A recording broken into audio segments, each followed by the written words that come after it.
Colorado Territory. 1878. The wind had been rising all afternoon, sweeping across the valley like a great broom, gathering dust from the red cliffs and carrying it toward the cluster of sagging cabins along the ridge. By sundown, the sky was a sheet of copper and ash, the sun vanishing behind sandstone peaks that looked like rusted teeth. Eliza Merrick stood at the crooked porch of her one-room shack, clutching the edges of her patched prairie shawl tighter around her shoulders. She knew what that sky meant. A storm was coming, the kind that pressed down on roofs until they cracked and set coyotes howling like broken fiddles through the night. Her house was not built for storms. It leaned, groaned, and trembled whenever the wind grew sharp. Sometimes Eliza wondered if it still stood only out of stubbornness. Like herself, her husband had left 3 winters ago when sickness drained the color from her face. He had taken the mule, the savings, and even the good kettle, saying he needed better company than a weak woman and a dying cabin. Since then, Eliza had lived like a shadow, mending fences with twine, boiling thin soup from dried beans, and patching her shawl until it was more stitch than cloth. No one ever came up this far ridge anymore. No one had reason to. That was why the knock startled her so fiercely. It came low and slow, not the pounding of a man demanding entry, but the uncertain thud of someone who wasn't sure he deserved to be heard. Eliza froze. The only visitors she had in years were stray dogs or rattlers that slithered beneath the door crack. A knock, an honest-to-God knock, made her heart bang inside her chest like the loose shutter on the window. She whispered without thinking, "Lord, let it be someone kind." The door creaked as she opened it, and there he was. At first, she thought the storm itself had taken shape into a man. He filled the doorway as if carved out of the very mountains looming behind him. Broad-shouldered, thick-bearded, his frame hunched slightly so he wouldn't scrape the lintel. His coat was torn, his boots worn down to cracked leather, and the look in his eyes dark, wet, uncertain was unlike any man she had seen in years. "Ma'am," he rumbled, voice deep as a canyon echo. His hat was in his hand, damp with drizzle. "Storm's coming fast. Was wondering if I might rest here till it passes."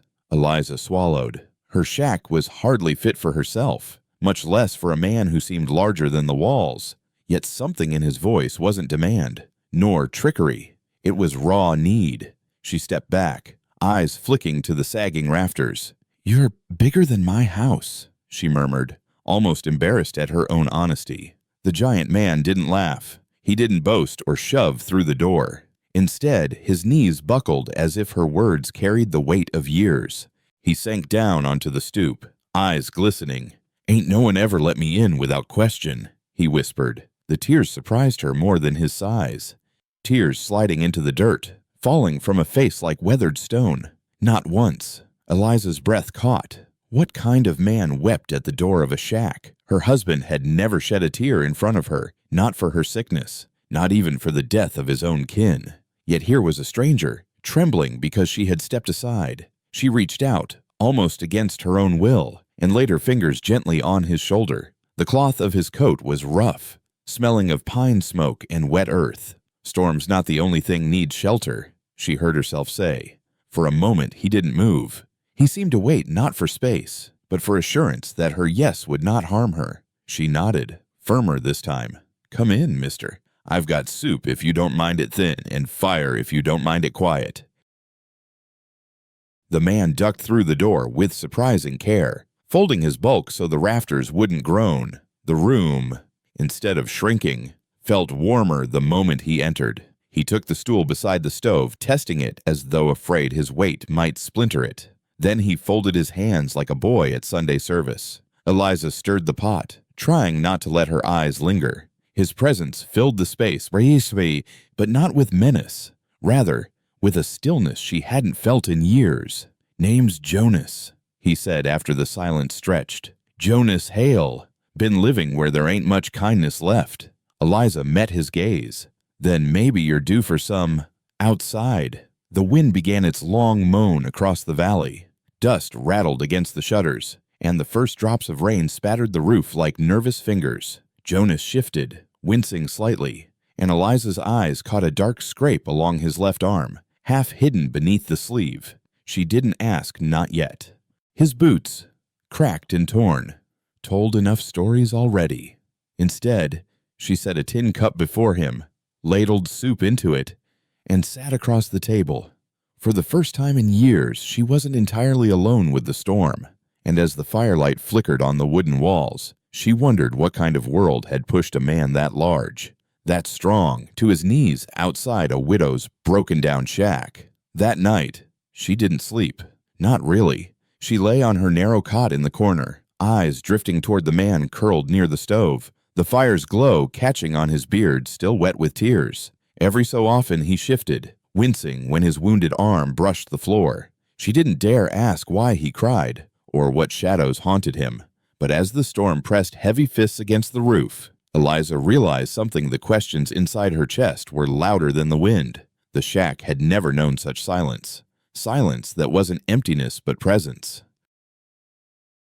And, though she told herself it was only for a night, a stirring hope she couldn't name kept her eyes open until dawn's pale gray slid through the tattered curtain.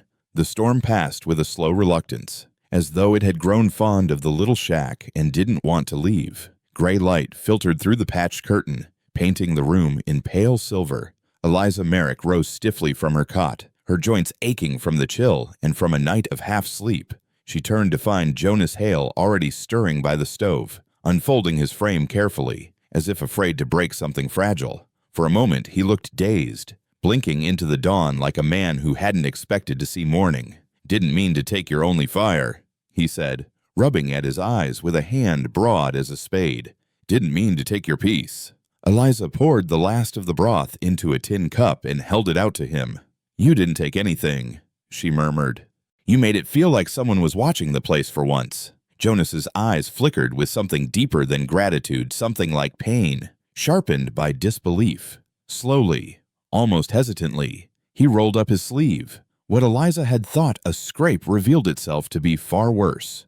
A deep, jagged gash marred the length of his arm, swollen with angry red flesh. The edges were bruised, ringed with colors she recognized too well, the purple-yellow signature of boots and fists. She stiffened, her breath catching. "Who did that to you?" she asked, sharper than she intended. Jonas's gaze shifted to the door as though the memory might come striding through. "Was working near Canyon Hollow. Some men caught me passing through. Thought I looked like someone else." His voice cracked like firewood under strain. "They decided to teach me something anyway." Eliza's hands trembled as she fetched a clean cloth and the little jar of pine salve she'd boiled down weeks ago. "You didn't fight back." Jonas gave a slow nod. "Not until they started talking about a girl, a settler's daughter gone missing. Thought maybe I was the one who took her. I ain't touched no one, but they didn't care." His voice sank lower, heavy with shame. They just needed someone to blame. She knelt beside him, dabbing gently at the wound, and was startled at how he flinched, but did not pull away. The cloth darkened with old blood and fresh pus. Eliza pressed the salve against the cut, the sharp scent of resin filling the room. "Well," she said quietly, "you found the only soul in these hills who's ever been blamed for breathing too loud, so maybe you'll stay a bit longer. Heal up proper." Jonas's dark eyes met hers, searching. "You ain't afraid of me?" Eliza's throat tightened. She thought of her husband's fists, the neighbor's gossip, the years of being told she was too weak, too sick, too much of a burden. "I'm afraid of ghosts," she whispered. "You ain't one." A silence stretched between them, stitched with the snap of the fire and the soft patter of rain easing off the roof. Then, as if he had to, Jonas asked, "What happened to your man?" She swallowed hard. "He left me in the shack when I took ill. Said the hills were better company." Maybe he was right. Jonas nodded slowly, as though weighing each word. "Then maybe it's a mercy he's gone." Eliza didn't answer. She only pressed the cloth more firmly against his wound, her hand steadier now, her eyes refusing to look away. Funny, she thought, how both their scars came from people who should have known better. That day passed in small, careful gestures. Jonas remained inside, resting by the stove while Eliza moved about the one-room shack, stirring beans into a pot, mending a torn hem, glancing at him more often than she dared admit. The storm outside had blown branches across the yard, scattering dust and leaves. But inside, there was a kind of fragile peace. At one point, Jonas asked for water. When Eliza returned from the well, she found him crouched near the crooked window, staring at the ridge beyond. His jaw tightened as though remembering something that refused to stay buried. "You keep looking out there," she said softly. Expecting them to come back, Jonas shook his head. "No, just listening. I've learned the world don't leave a man alone for long." She wanted to argue, to say her world had been nothing but silence for 3 years. But then she realized he was right. Loneliness itself was never quiet. It screamed in its own way, clawing at the heart like wolves in the dark. That evening, when the sun dipped behind the mountains, Jonas surprised her. He rose from the stool, towering near the sagging beams, and asked, "Got any tools?" She blinked. "Tools?" He nodded toward the roof where the wind whistled through the seams. "A man ought to repay what he takes. You gave me fire and soup. Let me at least patch what's broken." Eliza almost laughed, a sound foreign on her lips. "You want to fix the ugliest shack in the territory?" Jonas's expression didn't change. "It's not ugly. It's standing. And so are you." "That's enough reason to mend it." Something inside her shifted, a small, reluctant spark of pride. She fetched the old hammer, a bent saw, and a pouch of nails dulled with rust. Jonas inspected them with a craftsman's patience, his thick fingers surprisingly gentle as he sorted through the bent iron. "You do this for a living?" she asked. "Used to," he said, "before towns decided I was too much trouble, before Canyon Hollow." He didn't explain more, and she didn't push. Instead, she watched him step out into the yard, the last streaks of sunset painting his figure in bronze light. He walked slow, deliberate, as though each plank of wood or stone he touched carried memory. From the window, Eliza saw him kneel by the collapsed stones of what had once been her garden wall. He studied it carefully, like a puzzle. She stepped outside with a tin cup of water. "You planning to rebuild that?" she asked. Jonas shook his head. "This wall didn't fall. Someone knocked it down." Eliza frowned. "The storm did it." "No," he said firmly. "Storms don't tear down stone piece by piece." This was anger, not weather. Her stomach tightened. She remembered suddenly the night her brother, drunk and raging, hurled those very stones into the dark because the garden reminded him of their mother. She hadn't thought of it in years. "It wasn't the wind," she whispered. Jonas looked up at her. "Then why rebuild everything but this?" She turned her back, her voice trembling but steady. "Because that wall was meant to keep things out, and I already know what that's like." Silence lay heavy between them. Jonas finally said, so quiet she almost missed it, "Some walls are meant for protecting, not hiding." His words hit her like a hammer, not in anger, but in recognition. He wasn't naming her shame, he was naming her truth. That night, as stars pressed low against the sky, Eliza found Jonas sitting among the scattered stones, cleaning each one with a rag. "You don't have to do that," she said from the porch. "They're just rocks." Jonas didn't look up. "Maybe your mama laid these. Maybe your hands touched them once. If they're part of you, they ain't just rocks." Eliza swallowed, a knot rising in her throat. She used to hum when she planted, said the earth listened better to music than words. Jonas smiled faintly, still rubbing the grime from a stone. Then maybe it's time the earth heard her voice again. Eliza stood there for a long moment, shawl wrapped tight against the night air, and for the first time since her husband left, she let herself believe that maybe the world hadn't finished with her yet. By the time the next morning dawned, the sky was a gentle wash of pink and lavender, a fragile calm after the storm's fury. The air smelled of wet sage and pine, the kind of smell that clung to memory like a hymn. Eliza Merrick stood at her window, staring out at the valley where the red cliffs glowed faintly with the first touch of sunlight. She hadn't slept much. Every time she closed her eyes, she saw Jonas Hale kneeling in the yard, his broad hands turning over stones as though they were holy relics. When she stepped outside, she found him already at work. He had pulled the broken timbers from the porch and was fitting a brace he'd carved overnight.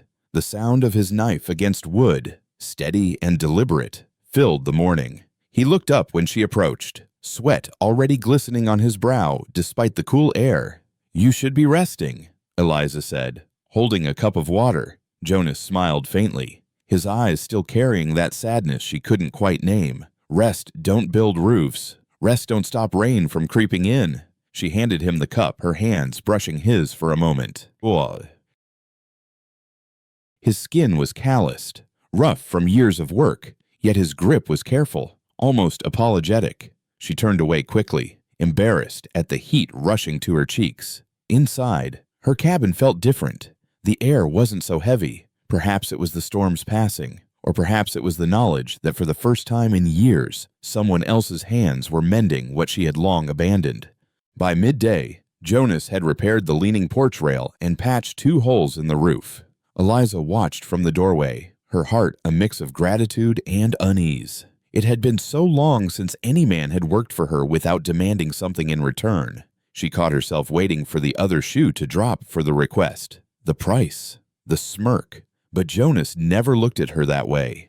He only looked at the house, the wood, the stones, as if they were puzzles he longed to set right. "You do this for a living?" she asked again, her voice carrying over the thud of his hammer. "Used to," Jonas replied without looking up. "Helped raise cabins from Deadwood to Silverton. Folks said I had a knack for building things steady. But then steady don't count for much when you're the wrong kind of man in the wrong kind of place." His words hung heavy, but Eliza didn't press. She knew the weight of being the wrong kind of person.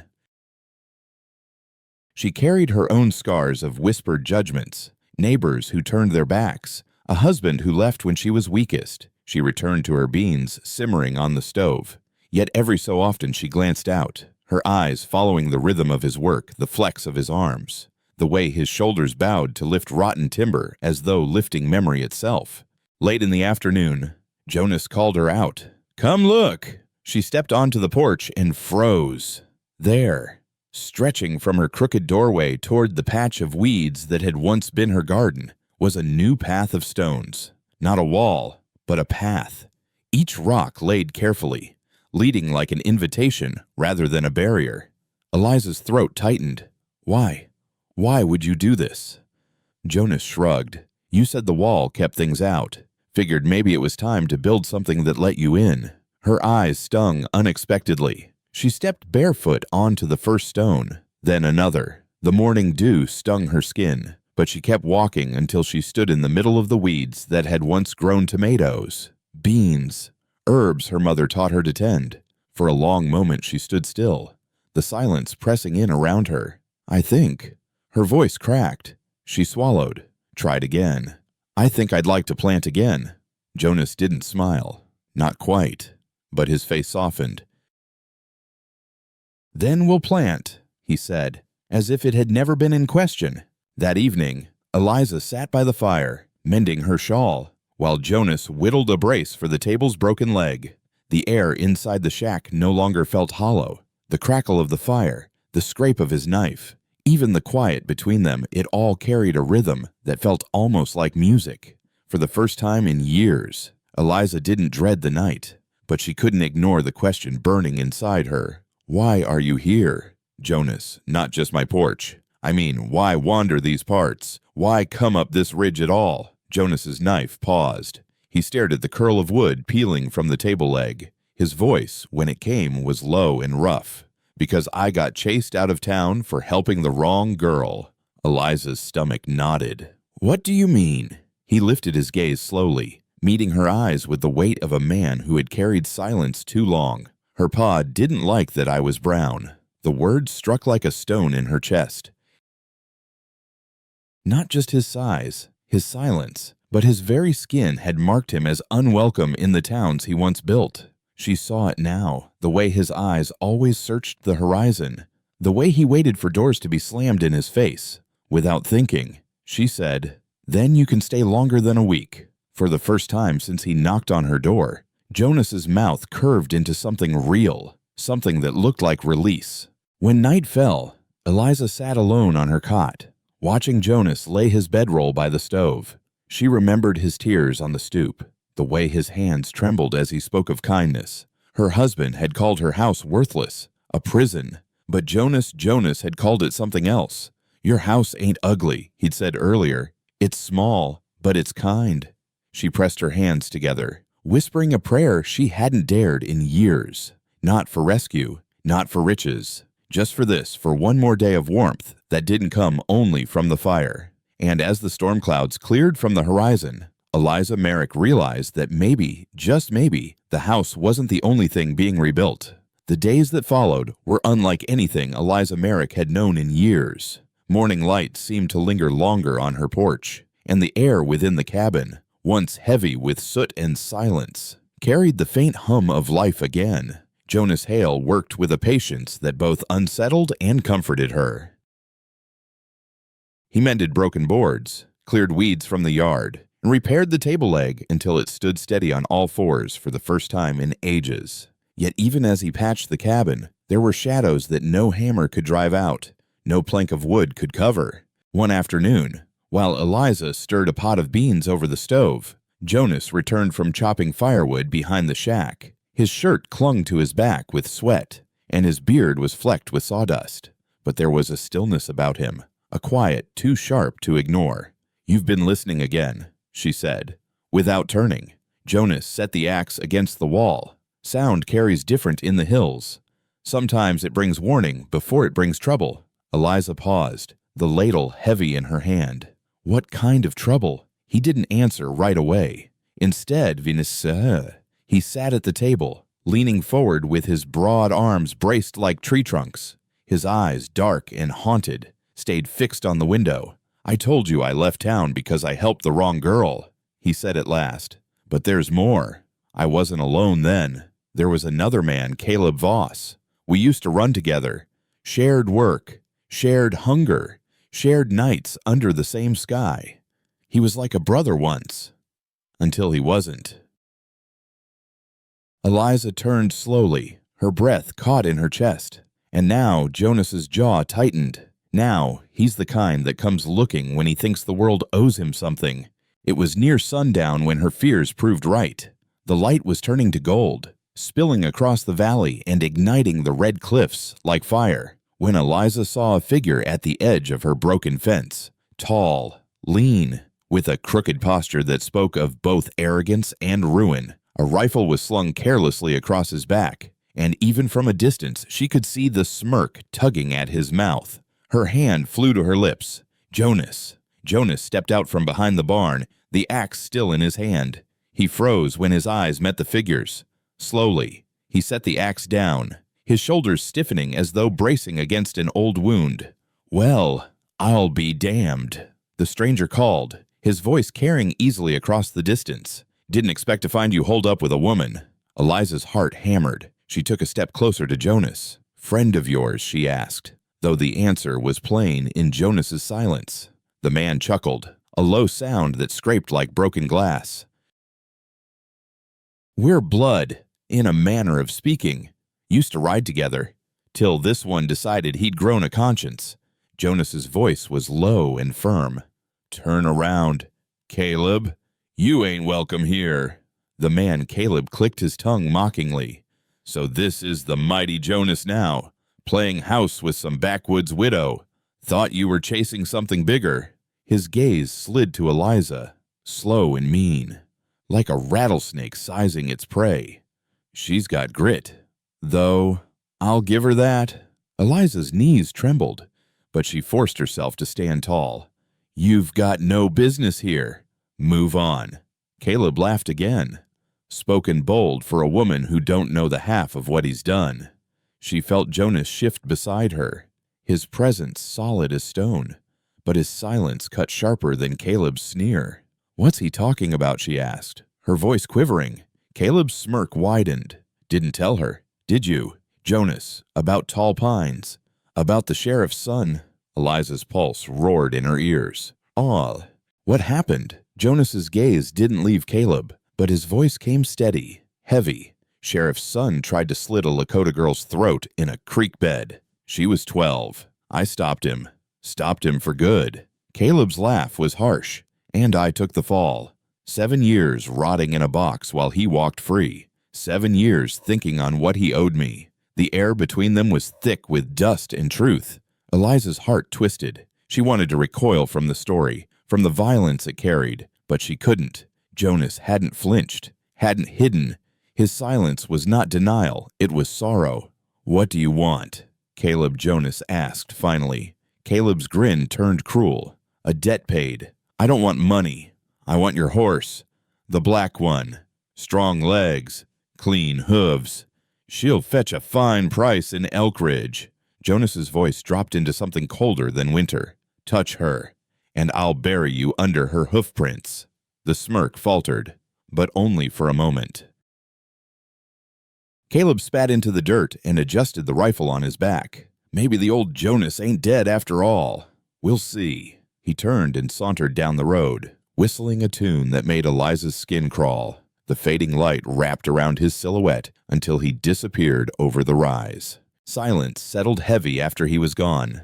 Eliza turned to Jonas, her voice breaking. "Why didn't you tell me?" Jonas's shoulders slumped as though the weight of years bore down on him again. "Because I didn't want to bring his shadow into your light. You're all that's good around here." Her chest ached with a strange mixture of fear and tenderness. But if he comes back, Jonas met her eyes, and there was no doubt in his voice. He will, and next time he won't be asking. That night, Eliza found herself unable to rest. She sat at the table, her hands clenched tight, while Jonas stood by the door like a sentinel carved from granite. His rifle lay across his chest, the firelight flickering against its barrel. Every creak of the roof, every coyote howl beyond the trees, carried a new edge of menace. The shack, once a sanctuary, now felt like a target. Eliza whispered, "He's not done with us, is he?" Jonas shook his head slowly. "He never is." Caleb only knows how to burn what others build. Outside, the moon slid low, casting long shadows from the pines, and the night stretched thin and fragile around them. Eliza pulled her shawl tighter, her eyes fixed on the man who stood guard at her door, a man who had wept on her stoop, and yet now looked ready to fight the storm of flesh and blood that threatened everything they had begun to heal. And though she was afraid, for the first time in years she did not feel alone. The air turned colder the following day, though the sun shone brightly over the red cliffs. Eliza Merrick felt it in her bones, the kind of cold that had nothing to do with weather. It was the chill of waiting, of knowing the shadow of Caleb Voss was stretched over her cabin like a hawk circling unseen above the valley. She tried to keep her hands busy kneading bread, sweeping the dirt floor, but her eyes drifted again and again to the ridgeline where he had disappeared. Jonas Hale didn't say much. He split firewood with slow precision, his body moving like an old machine built to endure storms. But Eliza noticed the set of his jaw, the way his eyes followed the horizon even when his hands worked. At night, he hardly slept. He sat by the door with his rifle across his knees, silent as a statue. The house felt less like a sanctuary now and more like a fortress preparing for siege. By the third night, the storm came not of rain or dust this time, but of men. It began with a sound in the distance, the creak of wagon wheels, the muffled thud of hooves. Eliza froze where she sat, her hands wrapped around a tin cup. Jonas was already on his feet, rifle in hand, his body tense as a drawn bowstring. Through the cracks in the shutters, Eliza saw a torchlight flickering at the edge of the clearing. 3 figures emerged, Caleb at the front, flanked by 2 lean men with pistols at their sides. Their laughter carried thin and cruel through the night air. Jonas stepped out onto the porch, his voice low but steady. "Turn around. Caleb, you don't want this fight?" Caleb smirked, the torchlight painting his face in sharp, wicked lines. "Didn't want it to come to this, Jonas. But you've always been a hard man to reason with. Now, either you give me what's mine, or I'll take it from your hands." Eliza's pulse thundered in her ears. She stood just inside the doorway, clutching the edge of the frame. Her body trembled, but she did not step back. Not this time. Jonas's rifle lifted, smooth as breath. "You take one more step onto this land, and you won't take another." Caleb chuckled, dark and mirthless. "There's the old Jonas. Thought you'd buried him with all that guilt." The 2 men beside him raised their pistols. One was older, hard-eyed and thin. The other was barely more than a boy, his hands shaking though he tried to mask it. The torch flickered. The night held its breath. Then the first shot rang out. It happened fast, too fast for Eliza's eyes to follow. One of Caleb's men cocked his pistol, but Jonas was quicker. His rifle cracked like thunder, and the man dropped where he stood, his hat spinning into the dirt. The boy jumped, his gun half raised, but his eyes were wide, terrified.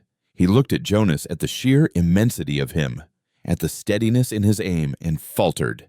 His weapon trembled. "You don't want this," Jonas said firmly. "Go home." The boy's mouth opened, closed. His gaze darted to Caleb, then back to Jonas.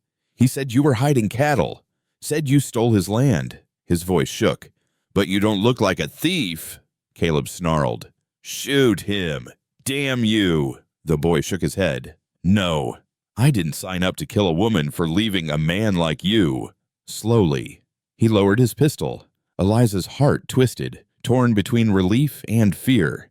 But the moment shifted in a blink. Caleb's face darkened, his eyes narrowing with rage. "Traitor," he spat. Before Eliza could react, Caleb drew his gun, not at Jonas, not at her, but at the boy's back. Time seemed to slow. Jonas lunged, but he wasn't close enough. Eliza's eyes landed on the sidearm resting on the kitchen shelf. She didn't think, she simply moved. Her fingers closed around the cold iron, her hand steady though her heart thundered. She stepped into the doorway, raised the gun, and fired. The blast shook her arms, but the bullet found its mark. Caleb staggered, the shot tearing through his shoulder, spinning him sideways. His pistol clattered into the dirt, his torch falling after it. Flames sputtered against the damp ground. He dropped to his knees, clutching his wound, his face twisted with hatred. "You," he hissed at Eliza. "You'd shoot me." Eliza's breath came in ragged gasps, but her voice was clear. "No, I'd shoot the man who turned you into this." Jonas was beside her in an instant, his rifle still leveled. He kicked Caleb's weapon into the dark and turned his gaze to the boy. "Get him out of here." The boy nodded quickly, his eyes darting between Eliza and Jonas with something like awe. He hauled Caleb to his feet, ignoring the curses that spewed from the wounded man's mouth. Together they stumbled toward the wagon, their footsteps fading into the night. When silence returned, Eliza lowered the pistol, her hands trembling now that the danger had passed. Jonas gently took it from her grip, checking the chamber before setting it aside. "You okay?" he asked softly. She nodded, though tears burned her eyes. "That shot, I didn't even think. I just did it." Jonas's voice was warm, steady. "That's what courage looks like." She shook her head, choking back a sob. "I hate it." He placed a hand on her shoulder, firm but gentle. "That's what makes you strong." Together, they walked back inside, side by side. The fire still burned in the hearth, casting a glow that felt different now, not fragile, but fierce. Eliza sank onto her chair, her body trembling as the adrenaline bled away. Jonas set his rifle by the door and crouched beside her. His presence filled the room, not with menace, not with sorrow, but with a promise. "No matter what storms he brings back," Jonas said, his voice quiet but unyielding, "I'll be here. I'll stand with you." Eliza looked at him, at the man who had once wept on her stoop, and found herself believing him. The house around them still leaned, its beams still cracked, its walls scarred by years of neglect. Yet for the first time, Eliza felt something stronger than fear taking root within those timbers. It was resolve, and perhaps the beginning of love. The night after the gunfight carried a strange kind of stillness. The air outside smelled of gunpowder and damp earth, and though Caleb Voss and his men had vanished into the dark, his presence lingered like smoke that refused to clear. Eliza Merrick sat by the fire, her shawl pulled tightly around her shoulders, staring at her trembling hands. They still remembered the weight of the pistol, the crack of its shot, the sight of Caleb's face contorted in shock as the bullet struck him. Jonas Hale knelt beside the hearth, oiling his rifle with steady hands. His silence was not heavy, not accusing, it was protective, like a shield he carried even when his body begged for rest. Eliza watched him, the line of his shoulders, the way his eyes stayed sharp even though the danger had passed. He had not scolded her for firing, nor praised her too much. He seemed to understand that what she had done was both necessary and unbearable. After a long silence, she whispered, "I don't ever want to touch a gun again." Jonas looked up at her, his dark eyes soft. "Then don't. You did what had to be done. That's enough." Her throat tightened, tears pricking her eyes. "I was afraid of him, afraid of what he could do to you, to us. But when I pulled that trigger, I was afraid of myself too." Jonas set the rifle aside and moved closer, his voice low, almost tender. "Fear don't make you weak, Eliza. It makes you human. When you stood there, you weren't fear, you were strength. You just don't see it yet." The following morning, sunlight spilled through the patched roof, striking something she hadn't noticed before. While Jonas had worked outside, she had been sweeping the cabin, and her broom caught against a basket tucked deep under the bed. She pulled it out, coughing as dust billowed. Inside, beneath a folded cloth and the remnants of an old biscuit, lay an envelope. Its ink was smudged, but the handwriting was hers. Her heart stopped. She sat down heavily on the chair, unfolding the brittle paper. Words stared back at her words she had written years ago when loneliness had nearly broken her. "To whoever finds this, if I've made it to tomorrow, burn this. But if you're reading and I'm gone, tell Clara I tried." Eliza's breath caught. Clara. Her daughter's name hadn't passed her lips in years. She had written this letter in despair, back when Clara had left, back when whispers in town told her that the girl was better off without her. The letter rambled in places, her own handwriting slipping between desperation and apology. "I left because I was scared, not of him, of becoming what he said I was: small, pathetic, worthless. If Clara ever asks, tell her I kept the door unlocked. Tell her I never stopped carving her name into the bedpost each night, just to feel like I still mattered." Tears blurred the ink as Eliza dropped the letter onto her lap. Jonas entered just then, his boots soft against the wooden floor. He saw her face and stopped in his tracks. "What is it?" She held the paper out to him with shaking hands. He took it gently, his large fingers surprisingly careful with the fragile page. His eyes scanned the words, his brow furrowing, his jaw tight. When he finished, he folded it neatly, then looked at her. "When did you write this?" he asked softly. "Years ago," Eliza whispered. "I must have hidden it in the basket and forgotten." "Why'd you keep it?" She swallowed, her voice raw. "Because I didn't believe it. Not until now." Jonas tilted his head. "Didn't believe that I wasn't what he said I was." Her eyes brimmed with tears. Worthless. Hopeless. Too small to matter. Jonas sat beside her, their knees touching. "What changed you?" she admitted, her voice trembling. "Not because you saved me, Jonas, because you didn't try to. You just stayed. You worked. You listened. And you let me be more than broken." Later that day, Eliza lit a candle on the table, pulled out a clean sheet of paper, and began to write. The quill scratched hesitantly at first, but soon her hand steadied. "Dear Clara," she began, "if you ever come back, there will be a chair by the fire, a quilt with your name sewn into it, and a man here who understands how much silence can mean.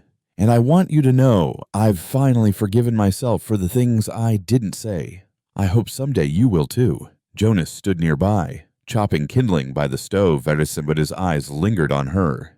When she looked up, their gazes met, and she added another line. "And you will not return to the same mother who sent you away. You'll return to a woman who finally sees her own worth." When she finished, she folded the letter carefully, sealing it with a dab of wax from the candle. For the first time, her hands didn't shake. That evening, a storm rolled over the valley, dark clouds swallowing the last light of day. Thunder cracked, and rain lashed against the patched roof. Eliza sat in her wooden chair, her shawl over her knees, watching as Jonas checked the latches on the windows. Years ago, a storm like this would have meant misery. The roof would leak, water dripping onto the stove, onto her bed, onto her very hope. But now nothing, not a drop. Jonas's repairs had held. She let out a shaky laugh, half in disbelief. You ever been in a house during a storm that didn't leak? Jonas looked up at the ceiling, where rain slid across the shingles but never broke through. Not till now. Eliza's chest tightened. Strange, isn't it? The things you never dare to expect. It's not the roof, Jonas said quietly, watching her. It's you. She blinked. What do you mean it held because you needed it to? Because you believed it could? Maybe for the first time. The truth of it struck deeper than any insult her husband had ever muttered. She lowered her face into her hands, tears spilling hot and unbidden. All those years, I thought the leaks were punishment, that no matter how hard I tried, something would always give way, that I didn't deserve shelter. Jonas moved closer, kneeling beside her chair. He touched her hand gently. You deserve more than a roof that holds. Eliza, you deserve peace. She met his eyes, and for a moment, the storm outside faded. It was just the two of them, framed by firelight, bound by scars and the stubborn will to keep standing. When lightning split the sky, Eliza rose and walked to the beam above the hearth. With the fire poker, she carved one word into the wood home. Her voice was steady as she whispered, I'm not afraid of the leaks anymore, because this place was never broken. I just needed someone who saw more than ruin. Jonas's gaze softened, his lips curving into the smallest of smiles. Now it's not just a house. It's yours, and maybe ours. For the first time in years, Eliza believed it. The storm that had raged through the night broke with a soft dawn. Mist clung to the ridges, trailing like smoke between the red cliffs, and the air smelled of wet pine and new beginnings. Eliza Merrick stood on her porch, arms folded against the morning chill, her eyes fixed on the winding path that cut through the valley. She didn't know what she was waiting for, perhaps nothing, perhaps everything. Behind her, Jonas Hale stepped quietly out of the cabin, the floorboards groaning under his weight. He had a way of moving that seemed both too large and too gentle for the world. His presence behind her was steady, a warmth against the cool air. You're watching the road, he said softly. Eliza nodded, though she didn't turn. I've been watching it for years, Jonas. Even when I told myself I wasn't. He said nothing, only stood beside her, the silence between them speaking louder than words. And then she saw it, a figure, small against the vast sweep of mist. At first it was only a shadow, weaving slowly down the path, a knapsack slung across a thin shoulder, but Eliza felt it in her bones before her eyes confirmed it. Clara, she whispered. The figure drew closer, step by step, until the details sharpened. A young woman, her dress frayed at the hem, boots caked in red mud, hair tangled from miles of travel. But her eyes, those defiant, fire-lit eyes, were unmistakable. Eliza's knees weakened. She gripped the porch rail to steady herself as tears blurred her vision. Jonas's hand came to rest gently at the small of her back, grounding her. Clara stopped a few paces from the porch. For a heartbeat, the silence of years stretched between them. Then, in a voice rough from the road, she said, Mama. Eliza covered her mouth, sobbing, and stepped down from the porch. The roof, it doesn't leak anymore, she blurted, the words tumbling out nonsensically, as though that proof of repair could bridge the years. Clara blinked, bewildered, then glanced up at the cabin. Her eyes flicked to Jonas, who stood tall and solemn behind Eliza. You fixed it, Clara murmured. Eliza shook her head through tears. No, he patched it. I only kept it waiting for you. Clara's pack slipped from her shoulders into the mud. She just stood there, staring at her mother, disbelief and longing warring across her face. I didn't think you'd want to see me, she whispered. Eliza stepped closer, took her daughter's cold hands into her own. You were right not to. Back then. It wasn't a home then, not for either of us. But now, she swallowed hard, now it's a roof that holds, a floor that won't give, a fire that doesn't die, and a mother who finally knows she wasn't as small as she was told. Clara's lips trembled. I have nowhere else to go. Eliza pressed her forehead against her daughter's. Then it's a good thing you were always meant to come back. They clung to each other, a long, trembling embrace that seemed to draw out all the wasted years. Jonas stepped back, giving them space, his eyes glistening though he said nothing. When at last Clara lifted her gaze, she looked at Jonas directly. Are you a guest? Jonas shifted, uncomfortable under the intensity of her stare. A roof fixer, a woodcutter, and sometimes a man who forgets how to speak when the world shows him grace. Clara's lips quirked faintly. You're the one who made her brave. Jonas shook his head slowly. She already was. I only stayed long enough to see it. Eliza reached for Clara's hand, leading her up onto the porch. The three of them entered the cabin together, and for the first time in years, the air inside did not feel heavy with ghosts.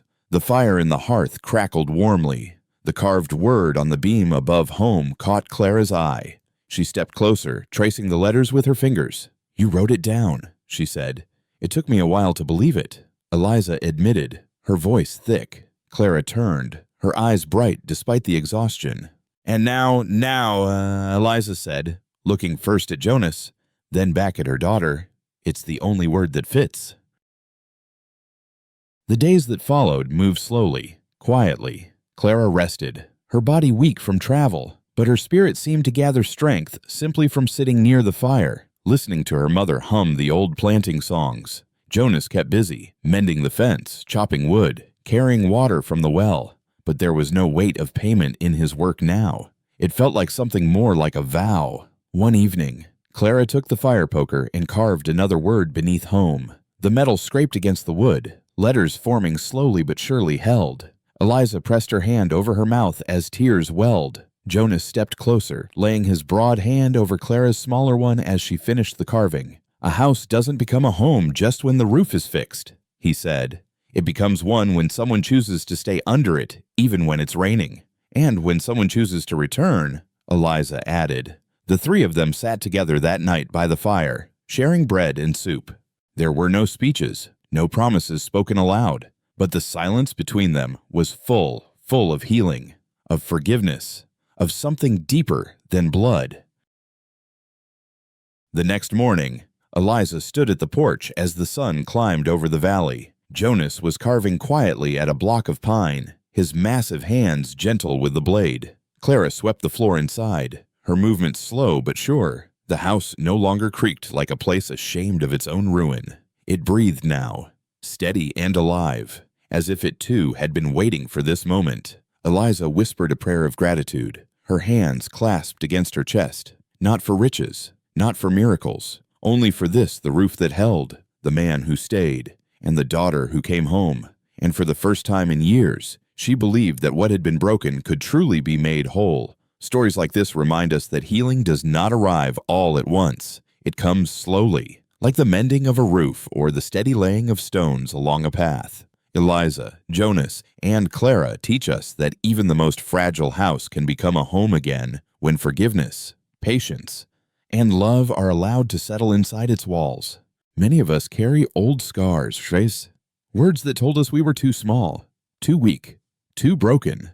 But perhaps, like Eliza, we only need someone to stand with us long enough to remind us that our worth has always been there, waiting to be believed. If this story touched your heart, I invite you to share your thoughts in the comments. Have you ever felt your life rebuilt by kindness? As Eliza's was, I'd love to hear your stories. And if you'd like more heartfelt tales from the Wild West, please subscribe to the channel so we can keep this fire burning together.